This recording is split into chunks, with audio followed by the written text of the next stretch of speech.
Check, check. Test, test. We're talking. How's it sounding?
hello, hello, hello, hello, hello. Hi, hi, hi, hi, hi, hi, hi, hi, hi. I don't think anyone can hear me. Hello, hello, hello, hello, hello. It's very loud. Hi. I just want to say you can move forward also and sit on the floor so we can get a couple of more people in and it's a bit more relaxed. So just, I think that's a bad place to sit down because that's where everyone has to move through. I'm really sorry. So if you want to come through here, then more people can like fit. Yeah, but we're going to start in 10 minutes, so there's still some time.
Hi, hi, hi. Hello, good evening. Welcome to Earth. My name's Annika, and together with Christopher and Dean and many of our collaborators, we'll be turning this space into a library over the course of the year.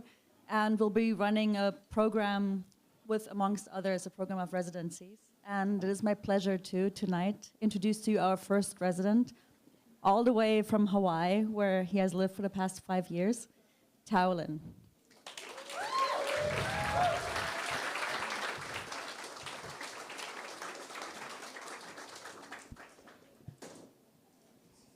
Thank you for coming, everyone. I'm taking off my shoes. My feet are black because of activated charcoal. It deodorizes and dries.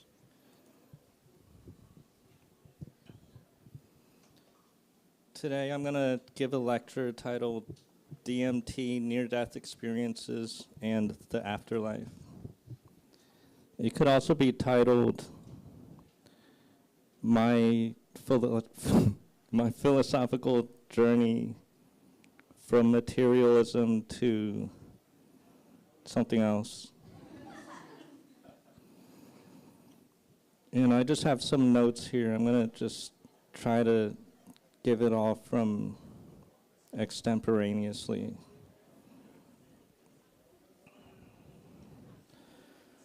Materialism is the theory that the only thing that exists is matter. So there's no such thing as a soul or afterlife. And things that aren't matter are imaginary, and they aren't real, and they don't, quote, matter. Materialism's cosmology is the Big Bang. And the Big Bang says the universe came into existence 13.8 billion years ago. For no reason, instantly, out of nothing, and created by nothing. And this explanation, it might be the least plausible explanation possible for why this universe exists. But that's not the only problem with the Big Bang. The Big Bang has a number of ad hocs. And ad hoc is when you have a theory. Say you have a theory that the sun is purple. And then someone else tells you, I'm looking at the sun and it's not purple.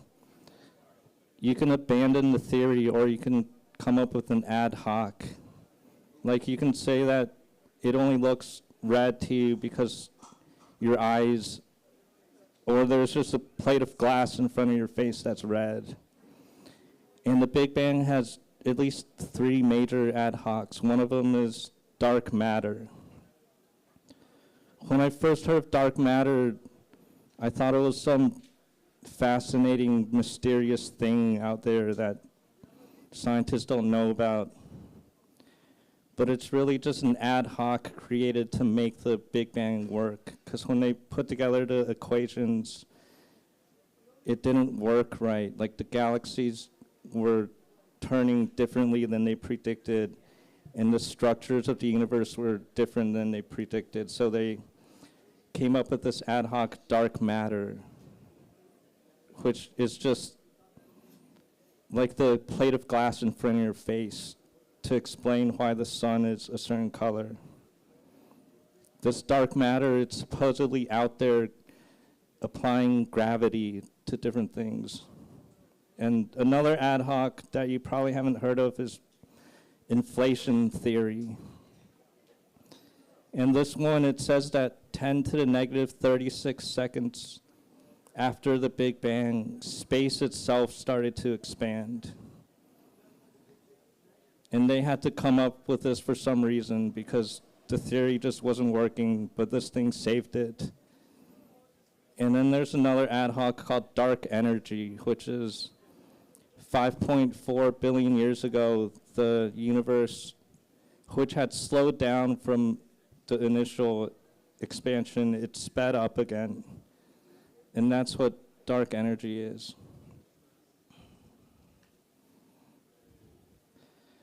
But to me, thinking of why the universe is here, it makes more sense to just think that if we can't find an explanation for why it's here, it must have come from somewhere else. So to me, the Big Bang implies that there's a spirit world. Because if it came from somewhere else, it's going to be a place that's more complicated and higher dimensional than this world. So people don't seem to know where the universe came from.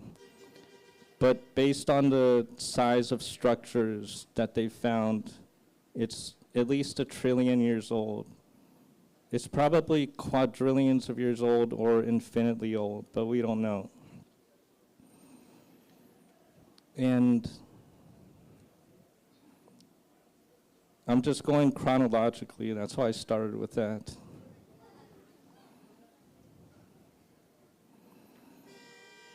And then later on, Homo sapiens evolved.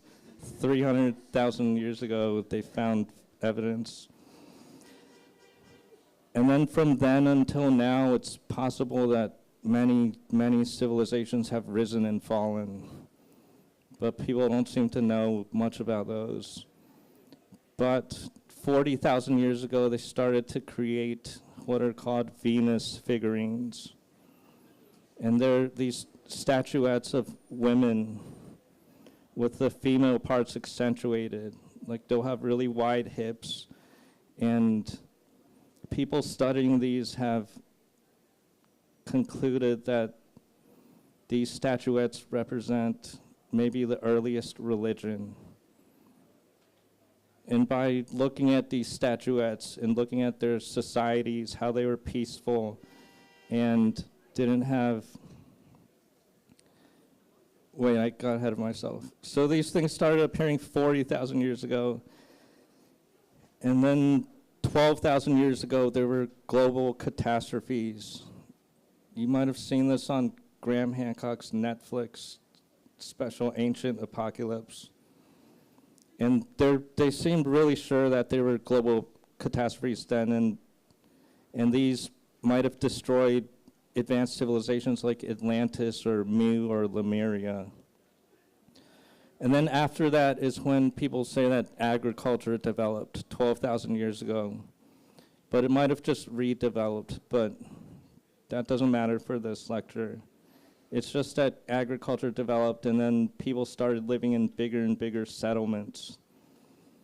And something that people don't know, they aren't taught in school, is that for the first 6,000 years or so after agriculture developed, people were peaceful. They built their civilizations out in the open and didn't have weapons of war or defense fortifications. And they had very little social stratification. And they were very religious. They know because, for example, at Çatal Hill, the civilization in modern-day Turkey, like 9,000 years ago, they found that like a third of the residencies had religious iconography all on their walls, like statues and reliefs and stuff. And Riane Eisler, she calls these societies partnership societies. And people don't know about this. You probably haven't heard about it because they don't teach it in school. And people who write really popular books on human history, like that book, Sapiens, it doesn't talk about this.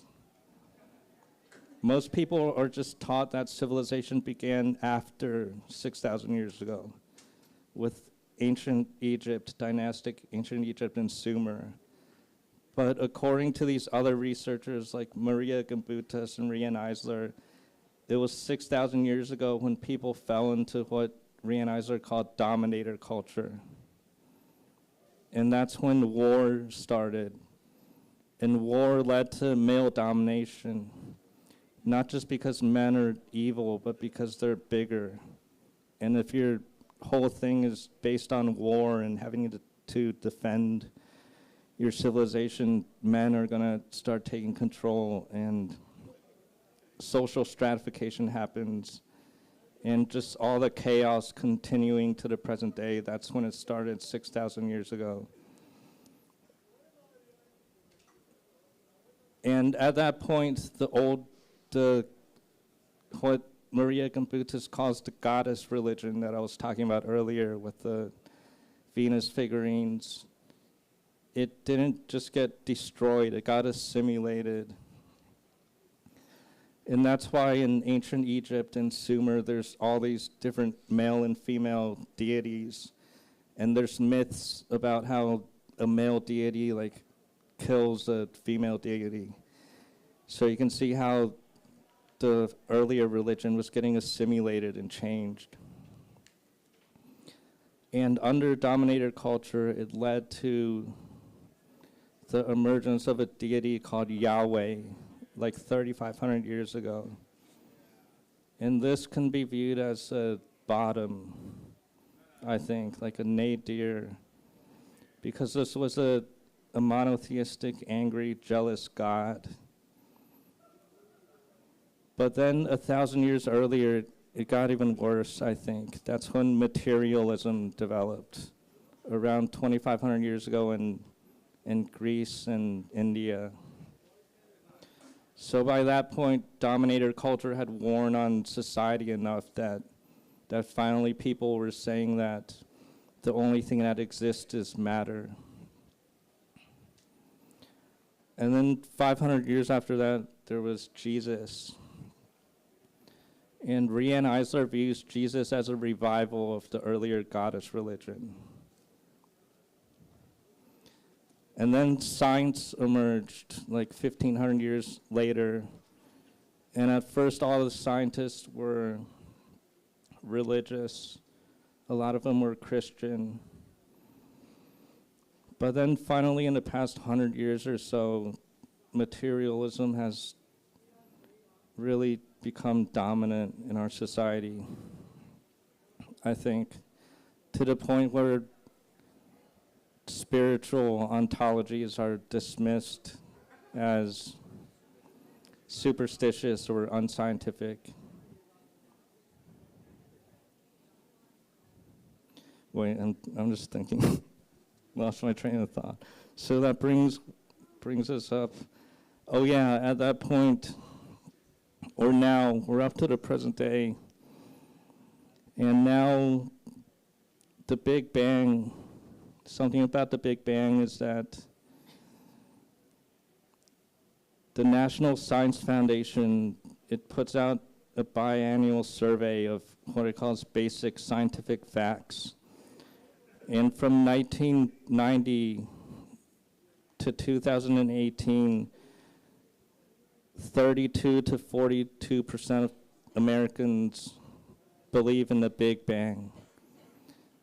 So very little people believe in the Big Bang. But this one Atlantic article came out about these surveys, and it had a very mocking tone towards people who don't believe the Big Bang. It said something like, I have the quote right here. It says, a majority of Americans don't believe in even the most fundamental discovery of 20th century physics, which 99.9% of members of the National Academies of Science do, that our universe began with an enormous explosion, the Big Bang. And that just shows how materialism is dominant in our society, even though the majority of people don't believe it. And that's what I was born into. I was born in the 80s. And my parents weren't religious or spiritual, at least not openly. And I was afraid of death as a kid. As a 3-year-old, my mom told me that my dad braked the car once to avoid an accident, and I started crying out, "I don't want to die," in Mandarin. And I vaguely remember this, and I think I associated pain with, or death with pain. And I probably thought that it would lead to just a lonely oblivion. And my parents hadn't mentioned death to me. I think I probably heard it on TV. And on TV, it was promoted as just really scary. And I think throughout my childhood, I just kept absorbing materialist culture. And my dad was a physics professor, and he would dismiss anything non-materialist. And then by the time I got to high school, I wasn't afraid of death anymore. I was more indifferent to it because my life felt so bleak. I was just more worried about my life. And I listened to atheist punk bands. And they had some good arguments against religion, but that I liked and enjoyed listening to. And I read Kurt Vonnegut, who seems pretty materialist and atheist. And I watched The Matrix. In The Matrix is very materialist because its main reality is the universe, and then people in the universe get brought down to an even lower level of existence in the Matrix. And the only religious people I encountered as a kid were Christians. And I remember my friend was talking about how people can live to 800 years or something, and I just felt really detached from my friend, and it seemed like most people just dismiss Christians as unscientific in Florida, where I grew up. And in my 20s, I continued being materialist. I read literary fiction, and almost all the authors are atheist and materialistic. And in a materialist world, there's a lot less to think about and focus on and look forward to and find meaning out of. So a lot of people just try to enjoy the absurdity of there only being one world and no meaning coming from anywhere else. And I got into that too, just liking absurd things. The Big Bang is like that. It's absurd. But in modern physics, it seems like absurdity is, there's nothing wrong with it. Like, it might even indicate that your theory is accurate in the view of quantum physicists. Because you've probably heard of people talking about how no one can understand quantum physics and how mysterious things are on the quantum or subatomic level. And at first I thought that it was that way, that the universe is just absurd and doesn't make sense, because everything else was telling me that. But in the past 5 years, as I've looked into physics, it seems like it doesn't make sense and it's absurd because it's really wrong. Is what I found. And so literary fiction, I liked it because a lot of it was absurd and it focused on finding something good out of a meaningless universe. And it seemed to focus a lot on just feeling emotions, like finding enjoyment from feeling sadness and making dark humor out of how nothing made sense. And this might have helped lead me into drug addiction, which is hedonistic. And materialism, it leads to this, because there's just not that much left if there's no spirit world or no soul. There's hedonism, which I got into. in literary fiction and drugs. And then a third thing I was a part of was mainstream media, writing for places like Vice and the New York Times. And these places seem very materialistic too.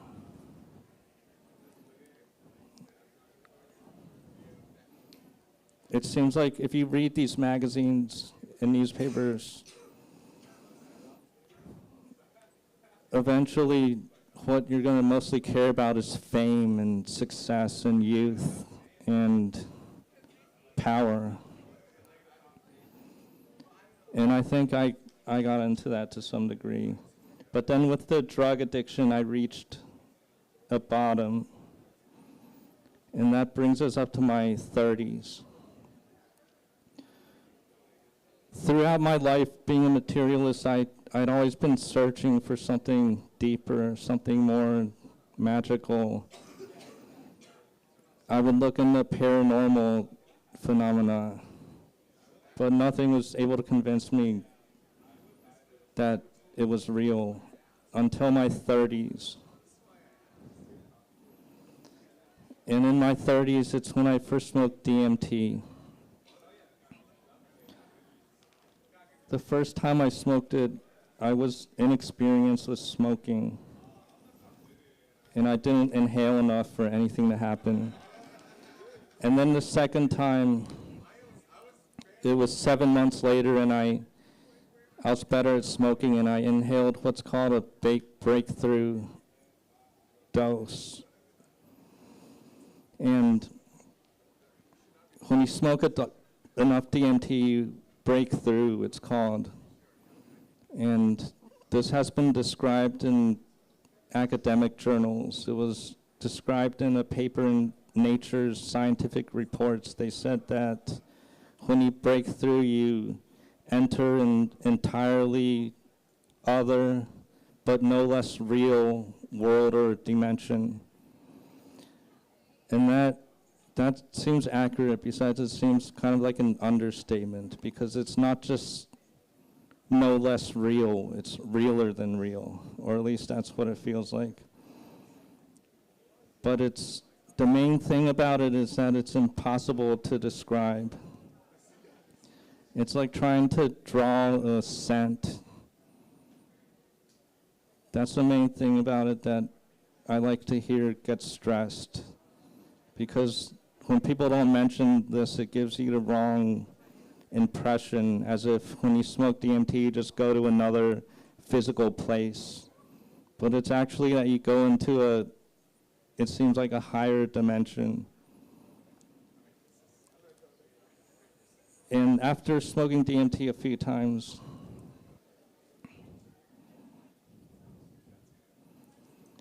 I still didn't have a good idea of anything non-material, even though on my third DMT trip, I also had a breakthrough trip, and I went somewhere, I don't know what it was. And then after that, I was on this podcast, KCRW's Bookworm. And the host, Michael Silverblatt, he asked me what I thought about the soul, and I just blanked, and I couldn't think anything. That just shows how deep into materialism I was, that even after smoking DMT a few times and leaving my body and being totally convinced that there's another reality that I can go to and still exist as an identity, and I didn't have any thoughts about the soul. And then 2 months later, I smoked DMT again and had another breakthrough trip. But when I got back, I thought that my friend who had brought me the DMT was a CIA agent, or just someone who hated me and wanted to frame me for something. And that made me forget most of the trip. But it's notoriously hard to remember a DMT trip. It seems better in a way just to say like that I can't remember it, and and it's impossible to describe.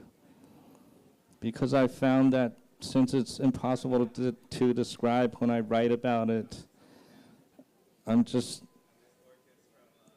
making stuff up that's distorting the original memory of it. And after a while, I just feel totally like I don't remember it at all. So that brings us up to 2015, after I smoked DMT a few times and still didn't know what a soul was. And in like the 5 years after that, I wrote my book Trip, and I researched Aborigines a lot because I was interested in psychedelics, and if you research psychedelics, you'll inevitably reach Aborigines because they use psychedelics. And I realized that all the Aboriginal cultures were non-materialist, and they practiced animism, where they think every natural or even unnatural object has a soul. And that just got me more spiritual over the years. And then last year, after 8 years not smoking DMT, I wanted to smoke it again to research dreams, because people think that DMT has something to do with dreaming. So I smoked DMT again, and this time, knowing more about the soul and other realities, when I came back, I felt distinctly like I was hiding in this universe. And this universe felt unreal and simple compared to where I'd been on my DMT trip. And this had strong reincarnation vibes. And I just ended up feeling that my life here is something brief and small compared to my whole existence. And then, like 4 months later, I was telling my friend Brad about this, and he told me I should read about near-death experiences. And I started reading about near-death experiences. The first book I read was Life, Afterlife by Raymond Moody. It came out in 1975, and it's the book that set off the current wave of near-death experience interest. Because apparently it happens in waves throughout history that people get interested in this. There was a wave in like the mid-1850s. But it seems like we're currently in a wave. And I read that 1975 book.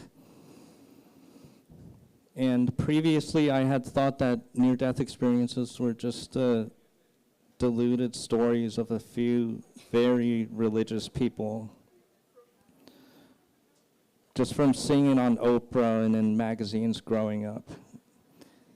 But now as I read this book, it turned out that near-death experiences have happened throughout history and culture, and they're common even. Like they estimate that 1 in 20 people will have a near-death experience, and millions of people have had it. And they resemble each other. And they also match accounts of the near afterlife in Plato, in the Bible, and in the Tibetan Book of the Dead, and other accounts throughout history. And this is what typically happens during a near-death experience. Not everyone experiences this whole thing. Sometimes they go back to their body soon, but people who have the whole thing, this is what happens. At first, they notice that they're they notice that they're looking at their dead body. And it usually takes a while for them to realize that they died, because their mind seems the same or way better. Sorry, I just thought I saw Lex Friedman, but, but I don't know Lex Friedman at all. Just that would have been funny, but yeah. So people notice that they're looking at their dead body, and they realize they're dead. And while outside their body, they have much enhanced senses and cognition, They can see in every direction at once. It's like if we had eyes on every side of our heads. That's what people report being able to see when they're out of their body. And they talk about being able to think more clearly and quicker than ever before. And they can hear better too, and they can know people's thoughts. And they can teleport. Like one guy, he went from Florida to Wisconsin for a surgery, and he had a near-death experience. He was clinically dead for like 30 minutes, and while outside his body, he thought that he wanted to be home. So he was just immediately found himself back in Florida, and he looked at the mail, and later on they confirmed that what he saw was real. And this happens, and there's tons of examples of this where people, when they're outside their body, they see something, and later on it's confirmed. Like one woman saw a blue shoe outside a hospital's window ledge, and they found the shoe. And conceivably, you'd be able to teleport anywhere in the universe, even to other galaxies, because it seems like you're just in a higher dimension, and you can access anywhere in the universe in the same way that if you're playing a computer game, you could like type in a coordinate and instantly go to any place in the computer game. And some people start to feel lonely when they're outside their body because they can't seem to communicate with anyone who's alive. And that might just because they've just left their body, and it's like a baby. If you're born a baby, you can't talk or run. And that might be why these souls, when they immediately leave their body, can't communicate with people. But they start feeling lonely. And then after a while, they encounter dead relatives who communicate with them telepathically. And sometimes people will encounter someone they thought was alive. And then later on, they'll find out that that person had actually died. This is just more evidence that it really happens. And then they notice a light, and they go towards the light, and everyone talks about how in the presence of this light they feel better than they've ever felt. People already talk about how amazing it feels to be outside the body. Like this one singer-songwriter, she said, it was wonderful, wonderful feeling to be free of it. I didn't do that well, but you get the point. To be free of her body. But then as they approach this, and that, I can see that being partly because while you're a soul in a body, you're limited, it seems, in a lot of ways. Like your vision can only see through the two eyes, and then you can only see a small part of the electromagnetic spectrum.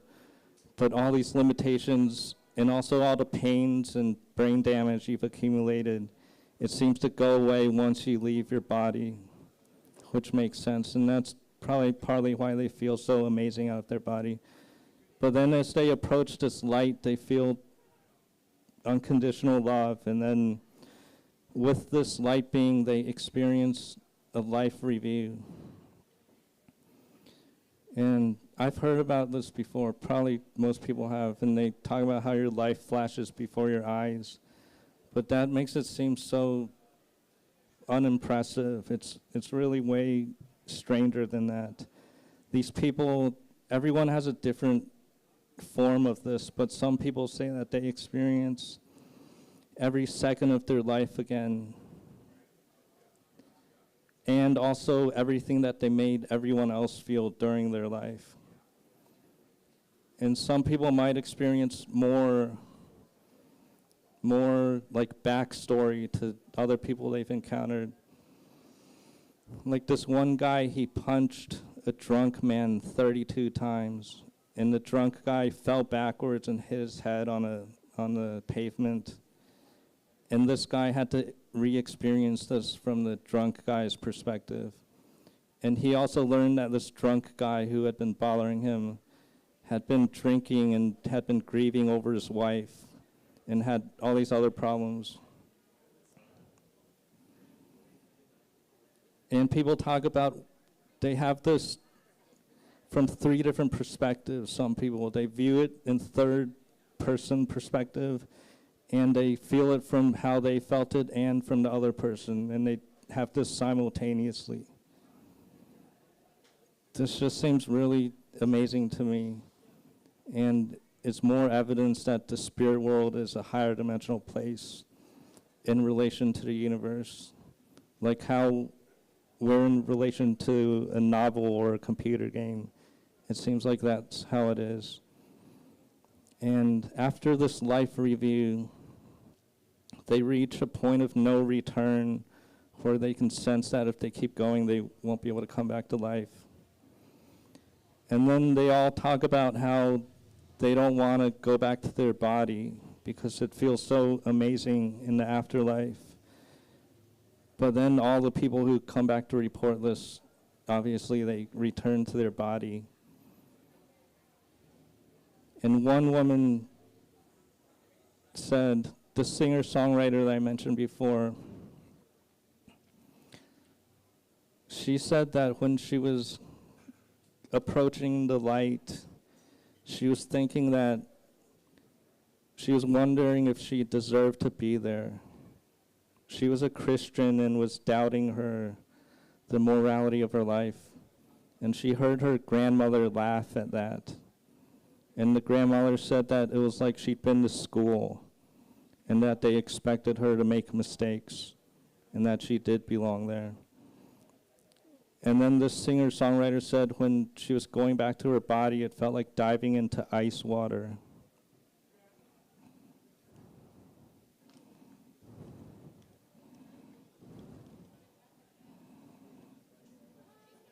And only 33.6% of NDEers knew about NDEs before their experience.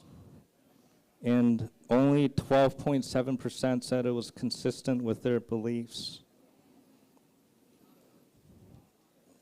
To me, this can be explained by, it seems like near-death experiences may have been what inspired religion.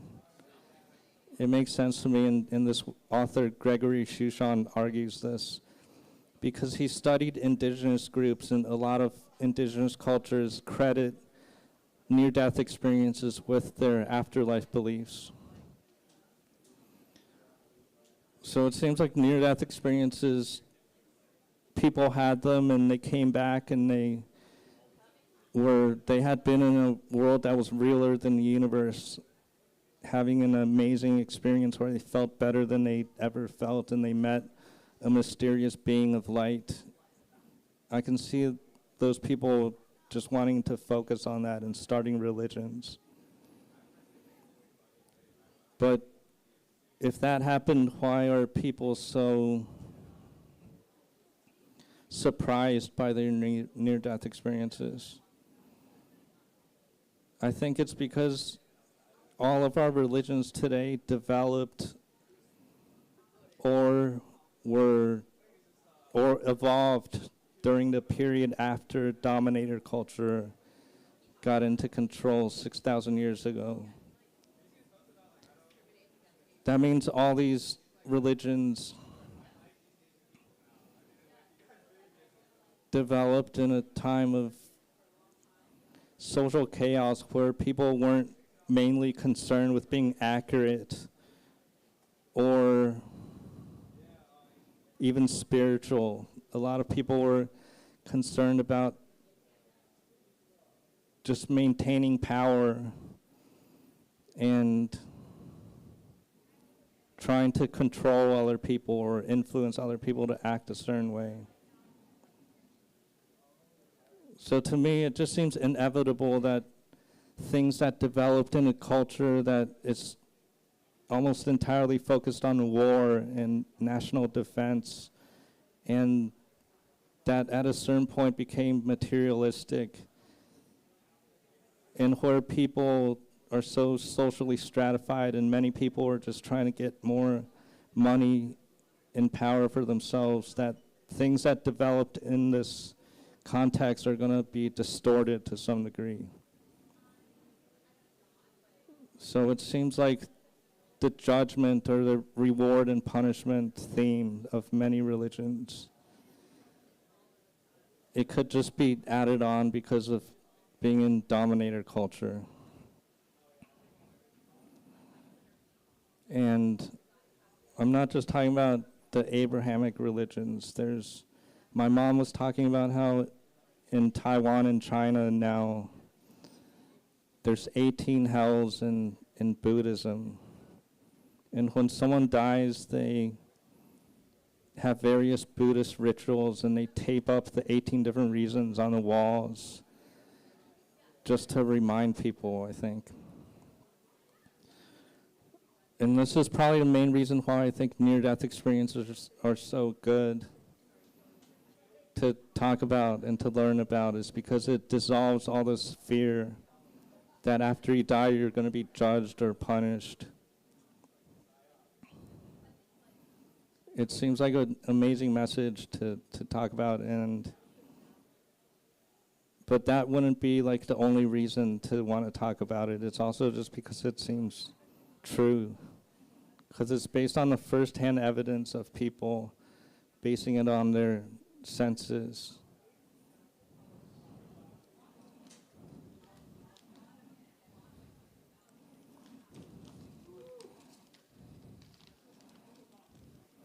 Oh yeah, some more stuff about DMT. I forgot to tie it into that more. But after smoking DMT and learning about near-death experiences, I think that DMT, some people theorize that it's involved in mediating death. Like that when you die, some DMT gets produced in you and it allows you to leave your body. It seems like people theorize that. But I think that's thinking too highly of DMT. It seems more likely that the body, when you die, it just gets released. Like it doesn't need any chemical mediation. That's just what the evidence seems to show. And if DMT was involved, what about people who just get incinerated suddenly and their brain vaporizes? Like, would that person not leave their body just because DMT didn't have time to like spread throughout their brain? That doesn't seem like that would happen. But these people have been dead for up to days at a time. So it seems like the soul is just all powerful. It can do anything, like just it can enter a dead body and revive it, which makes sense if it comes from a higher reality.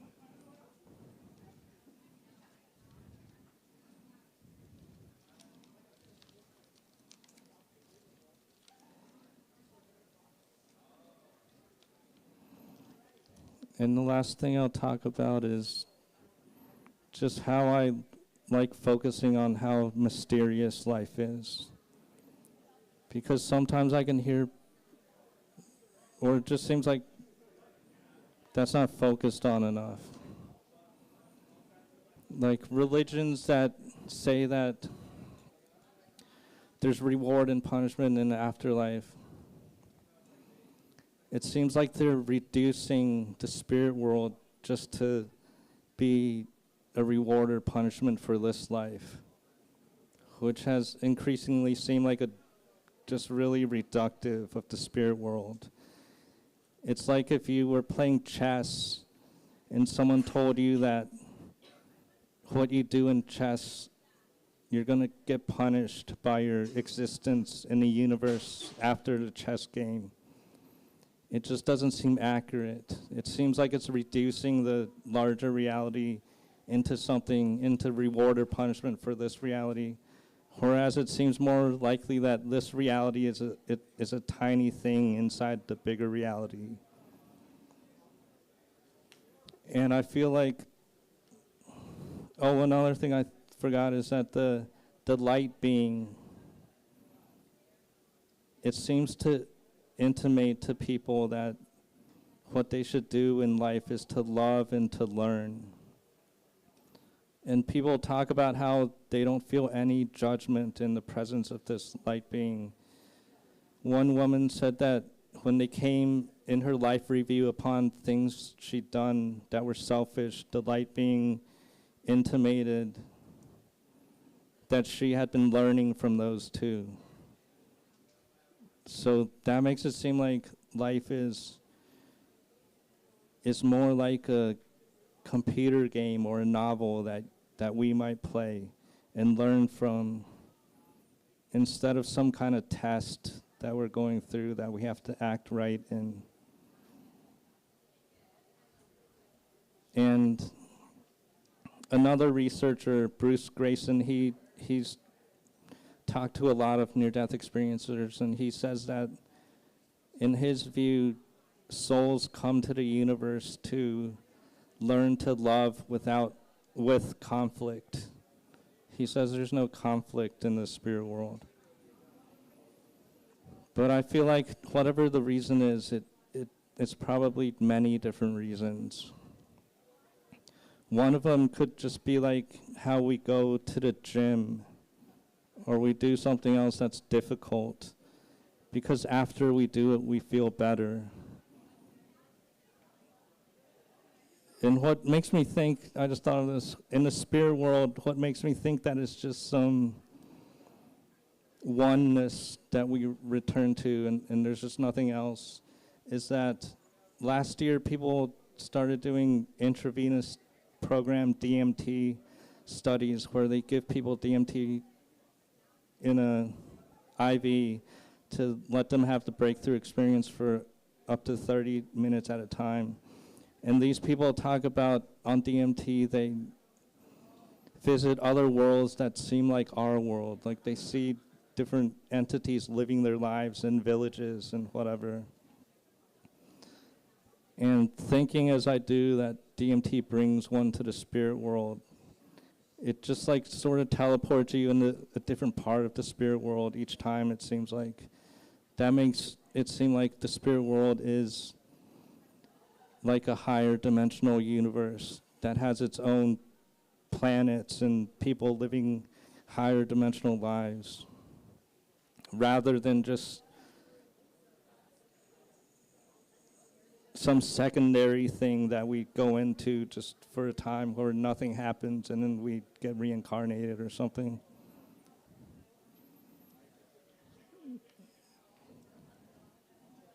I think that's it. I'll take questions now. There's a wireless microphone.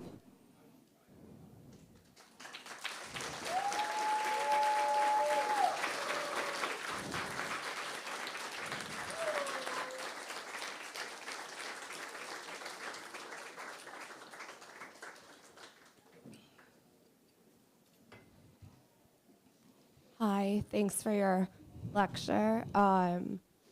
I guess maybe I'm part of the near-death experience interest resurgence myself. I suffer from some kind of unnamed seizure disorder, and I've had them my whole life.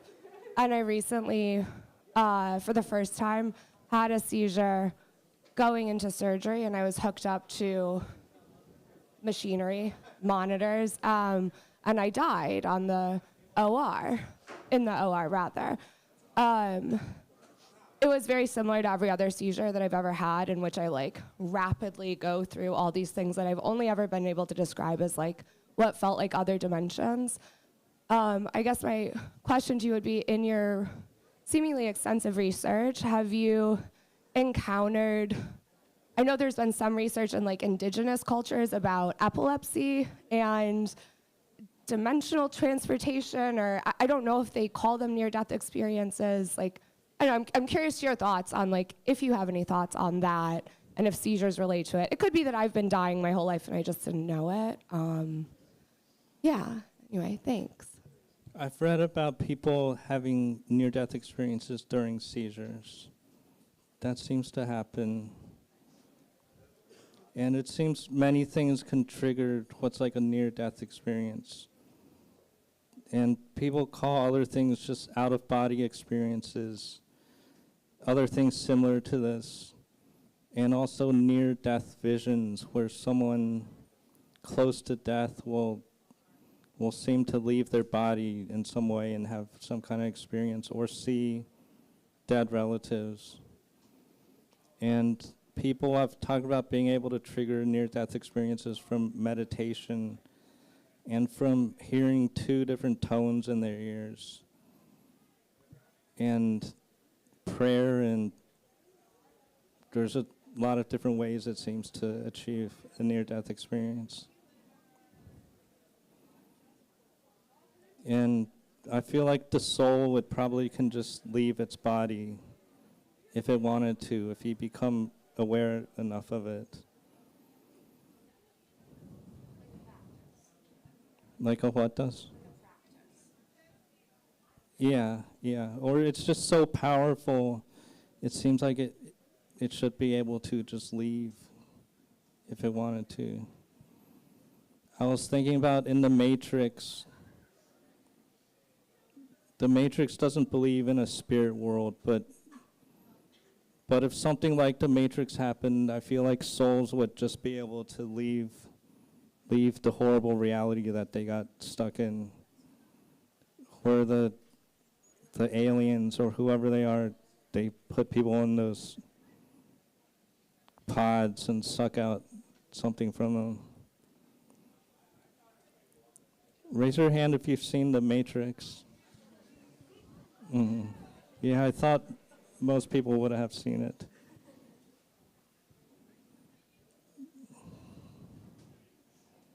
Hi.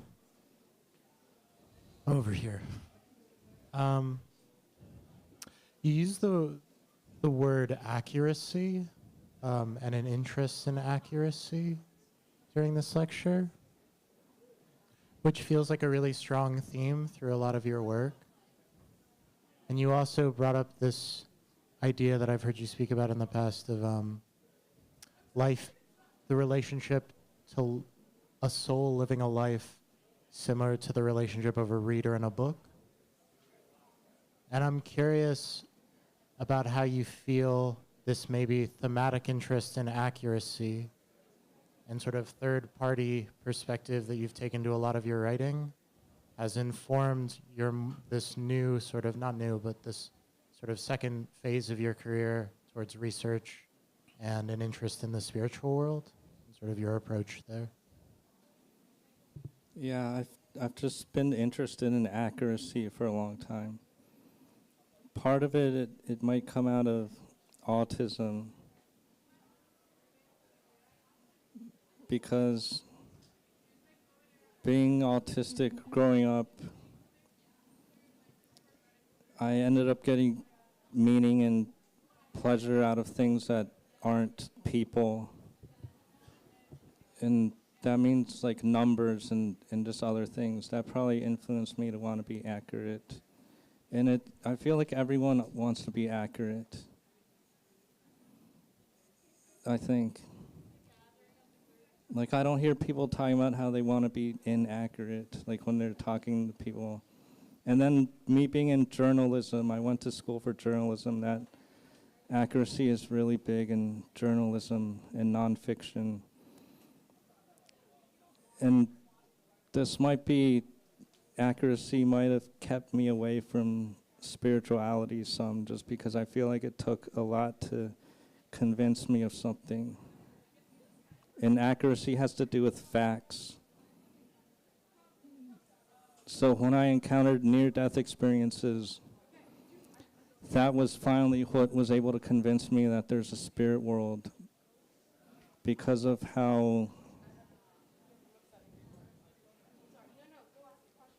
factual and how much focused on empirical evidence, which is evidence that comes from your senses, just how much all these experiences were based on that.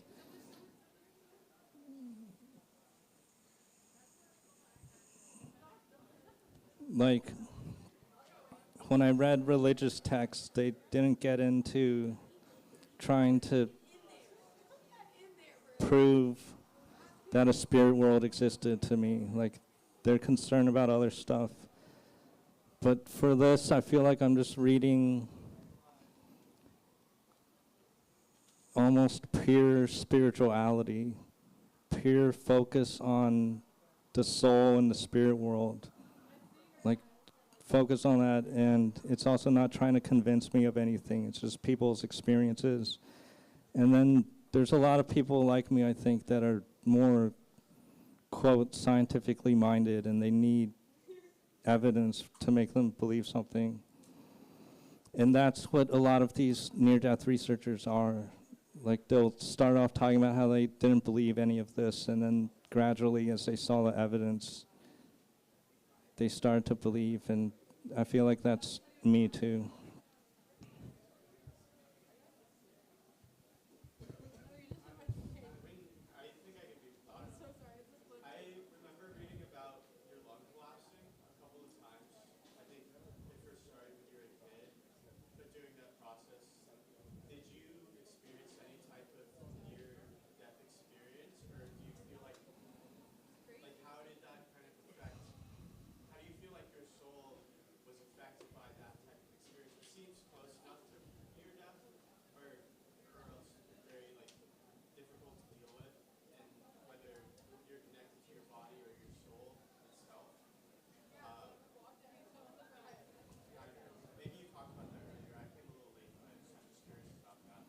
No, I didn't talk about that. My lung collapsed in high school 3 times. It's called spontaneous pneumothorax, just because they don't know the cause of it. And one of the times, or 2 of the times, their solution at the hospital for this is to push a tube through the side of your body so it can suck out like excess liquids that are in there. But I didn't have anything like a near-death experience, no. I feel like I haven't had any supernatural experiences that I've noticed and remembered besides just smoking DMT. Smoking DMT it doesn't feel like using a drug. It's more like entering a portal. It's just weirder than I can describe. And that's partly what supported me as I started reading the near-death experience, seeing how much these people focus on how the experience is ineffable and indescribable. I feel like I understood that from my DMT trips. But my lungs collapsing, and then one time I had surgery and they stapled my lungs. And recently I got a hair mineral test, and I learned that I was really high in titanium. And I looked up what the staples are made of, and it seems like it's made out of titanium. And titanium, like other heavy metals, it causes cognitive decline and other negative effects. So I feel like when I die, I'm just going to feel even more amazing. Like, my brain is going to work so well from all the damages I've accumulated.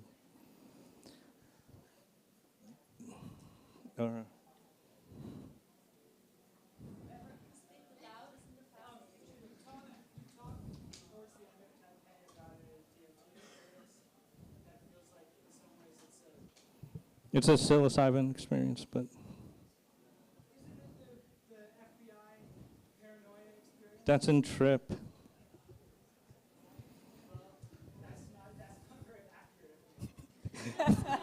I forgive you totally, though. That happens. That's nothing.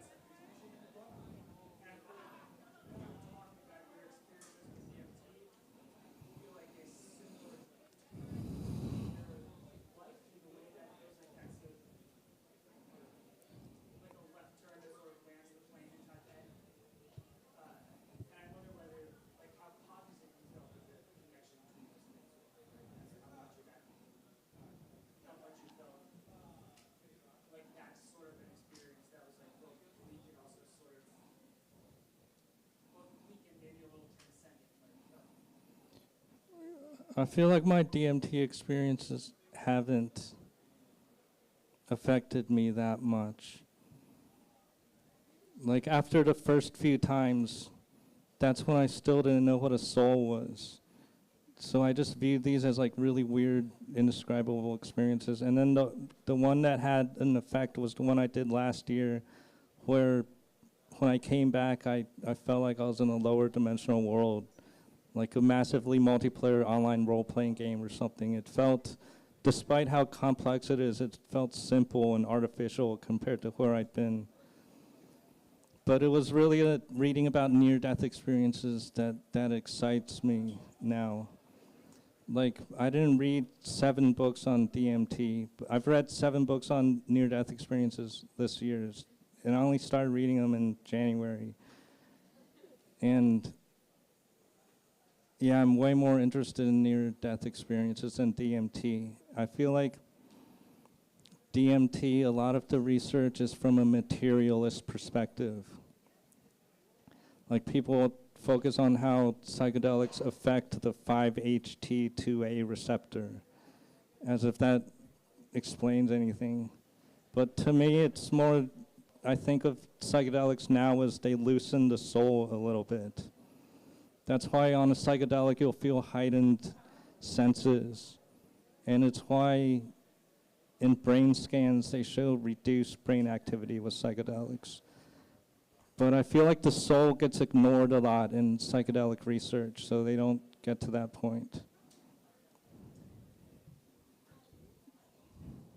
I really appreciate that you talk a lot about your personal experience, but this is why it's so hard to measure a lot of the time, because no one can really prove the experience. You know, a lot of the mystics of Christianity and Buddhism, Sufism talk a lot about the experience too, but it's more abstract.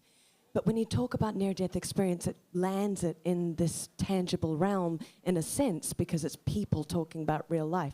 Why is this not bigger in the world? It makes things so democratic. You know, everyone can agree that no one knows what happens when we die. And maybe the only real truth we have is these people. So why is it so niche to talk about? I don't know, it might just seem niche. Because on the cover of this book, Life After Life, it said that it sold like 12 million copies. and then Oprah was promoting it a lot. It just might seem niche because it's viewed as lowbrow, maybe. Like growing up, I thought it was just a few sensationalized stories.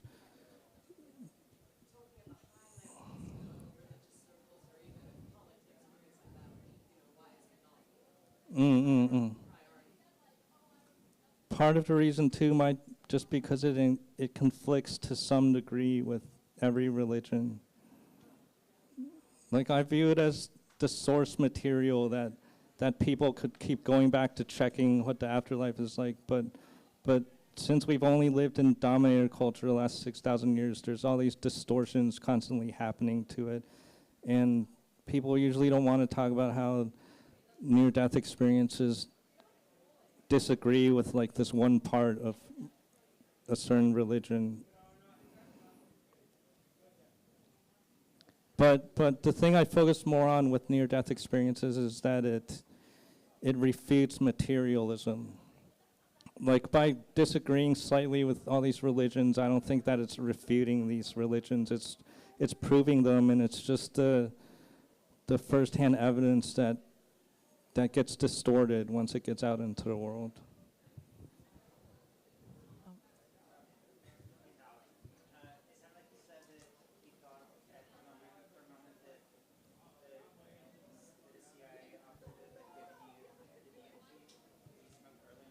Mm-hmm.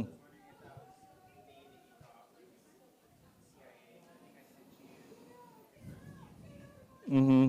Yeah, he. Mm-hmm. No, he sent me. Yeah, he sent me DMT in 2012, and then recently. No, that wasn't you. The CIA agent. It was a friend, an internet friend, and she emailed me saying that she was going to be in New York City in a week and had DMT that she'd gotten herself out of plants, and if I wanted to smoke it, and then I met her for the first time when she came over, and And then after I smoked her DMT, when I came back, I couldn't remember anything. I remember thinking there's 360 degrees and 24 hours in the day. It was like my brain was trying to rebuild reality, and it did that quickly, and I walked and I saw her on my sofa, and I didn't know who she was. And the paranoia, it lasted for 2 hours. Like I was really suspicious of her, and she would be trying to calm me down. And it caused me to forget most of the trip itself. No, not at all, no. While she was still there, we talked for like 2 or 3 hours, and finally at the end, I wasn't paranoid anymore.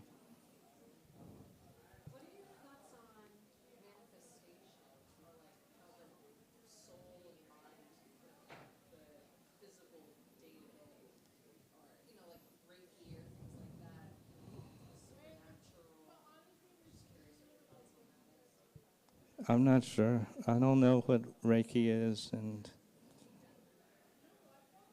could you say a little bit more about that, how the mind and soul affect daily?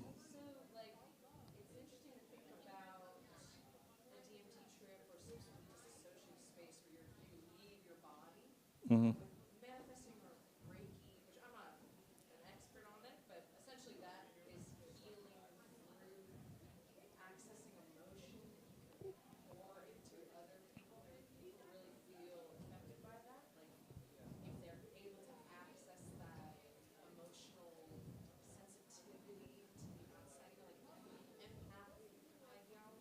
That makes sense to me. I can totally see that working. I feel like the soul can do anything. Like people have lost their blindness after NDEs and had their cancer cured, and the most surprising thing is just after people have been dead for days, and sometimes they'll wake up in the morgue. So the soul, it can just like enter your body and get everything moving and do whatever.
Yeah.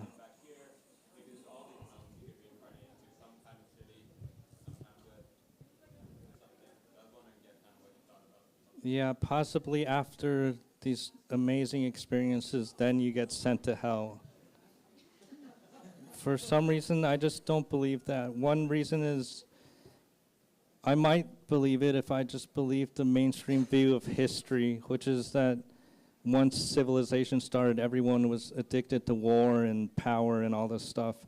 But learning about the previous 6,000 years before that, and that humans are able to live in peace, it just makes the universe seem not as bad. That contributes to me thinking that these near-death experiences are saying that the entire spirit world is amazing. And then it's just predictable that if there's this transcendent experience and people start talking about it, if there's social chaos and everyone is already lying to each other about everything for some non-accuracy purpose, they're gonna distort this experience and say that if you don't do that, you're going to hell or whatever. But now we've kind of done away with how in the modern material world, and people kind of feel like they have free license to do whatever sometimes. Like some people sort of, justify their misbehavior, like, well, I'm not going to have to do anything about it. Yeah, that I feel like that is caused actually by making people fear punishment. Like what the near-death experiences show is that we're surrounded by love, and that the universe is hell, if anything. Like this is the most dead we're gonna be, and the most limited we feel inside a body. And for someone like a criminal, a career criminal, or someone who learns about near-death experiences and thinks we're surrounded by love, I don't think that person's just gonna like start killing people because there's not gonna be punishment. I feel like that person will just start behaving better, actually. Thanks for the questions. Sounds like the purpose of your research is to get to this like non-hierarchical place, like away from dominator culture, and it makes me think that there's a kind of a flawed way of looking at the spiritual world as like a higher dimension. I feel like the spiritual world and the material world mutually constitute each other, and sometimes the material world is a higher place, like when you're having sex or like when you're in love or something like that. And like love is like a kind of place where the spiritual and the material meet each other. And I feel like in the ancient religions there was this emphasis on like the meeting points of those two realms. Like the material world is one plane, the spiritual world is another. And when they intersect, like you may be dying or you may be living or being born or you may be feeling something really good. But I'm interested in like what your thoughts are on more of like a braid between those two, or like a ratio that fluctuates where one isn't necessarily better than the other, but yeah, they like mutually make each other in this way. That makes sense to me too, that they're braided together, but it's the being able to teleport and feeling that you're thinking better than ever before, and visiting dead relatives, and all the things that the spirit world seems to be more complex than the universe. That makes me think it's more of a relationship that the spirit world contains the universe, like how in the universe contains books and computer games. It just seems more like that to me. But there is a materialist explanation of the spirit world, which is that it's just made out of finer particles in our world. So it's totally overlapped. It's here right now. That it's made out of what's called ether. People these days, because of dominator culture, physics has gotten really distorted, and people think that the smallest things are atoms and the parts of atoms and electrons. But before the 19th century, everyone thought that there was ether, which is even tinier particles, that in the way that we're like in a sea of atoms and molecules right now, atoms and molecules are in a sea of ether. It's just this tinier substrate of things.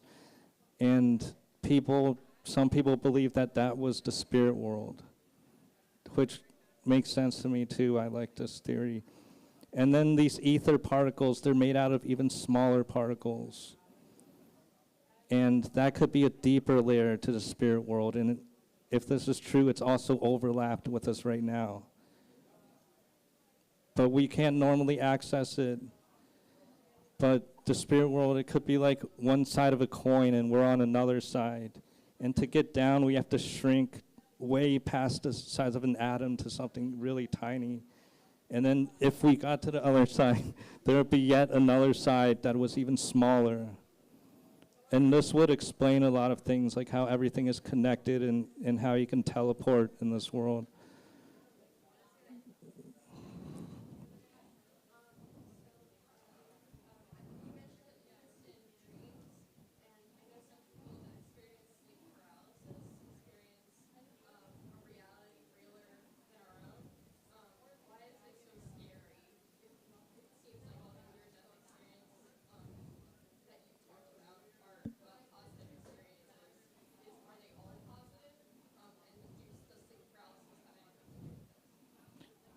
I don't know that much about sleep paralysis, but it seems like maybe they're just still in their body and paralyzed.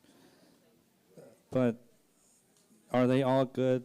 No, they've estimated that there's like 1 to 18% of them where people have not totally enjoyable and positive experiences.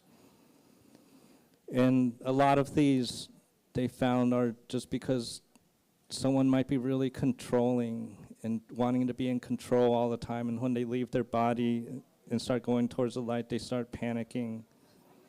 And then there's some experiences where people find themselves in a void and they start feeling really alone and scared.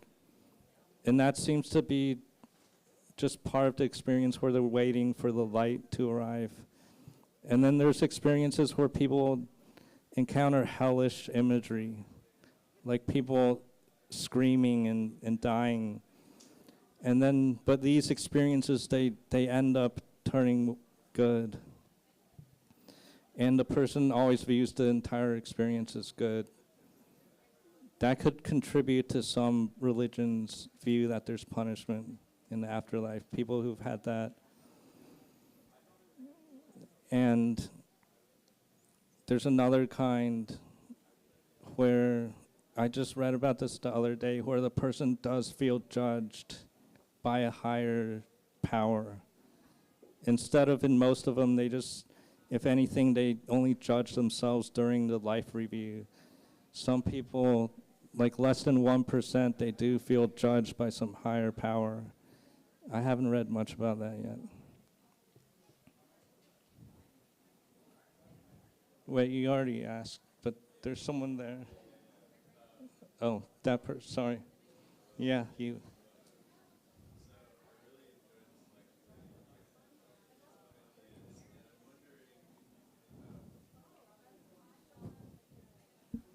Thank you for sharing these ideas in this lecture. I think this was great.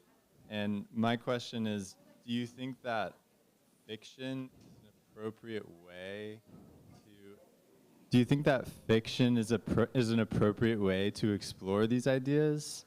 Or would you prefer to do that in another kind of writing or something else entirely? Like, what's the way to explore further?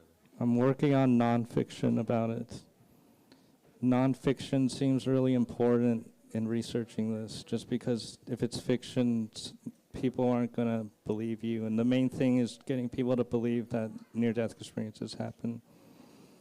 But fiction, I think, is a really good way to think of the relationship between us and books and the spirit world and this world.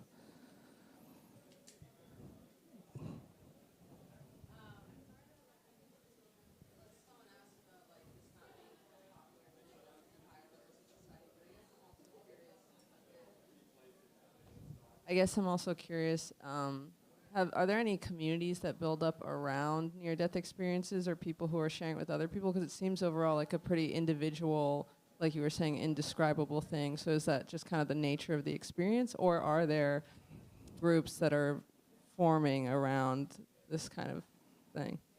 I haven't heard of any groups. Besides, researchers have formed groups to study it, but I haven't heard of people forming groups to talk about it. It seems like they'll just bring it back to their religious group and some of them will talk about it there. One more question. Okay.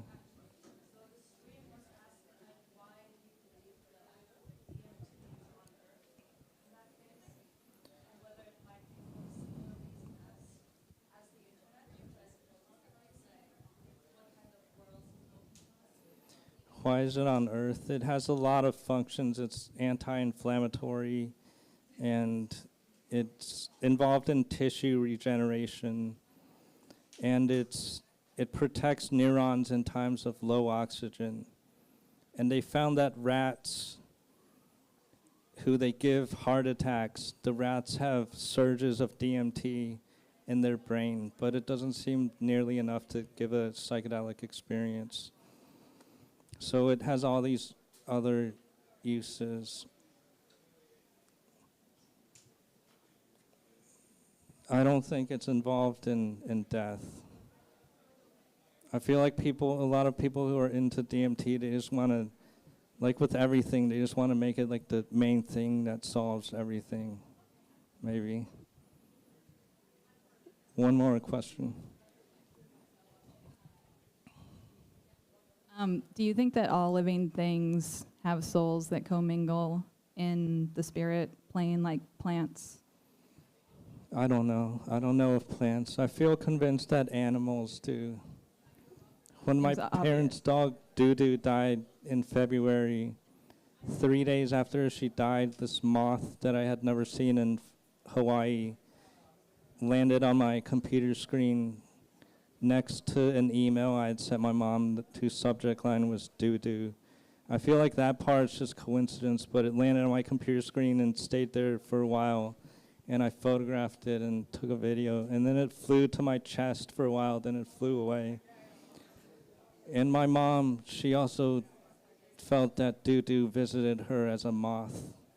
And I have some other moth stories, but I feel like souls, maybe they're able to just take over a moth soul for a while to visit people. And they choose moths because if they chose like a cockroach or an ant, you might just kill it. Why not a butterfly then? A butterfly, maybe because it flies like more jaggedly and can't get into, like a moth seems really controllable. Cool, thank you. Okay.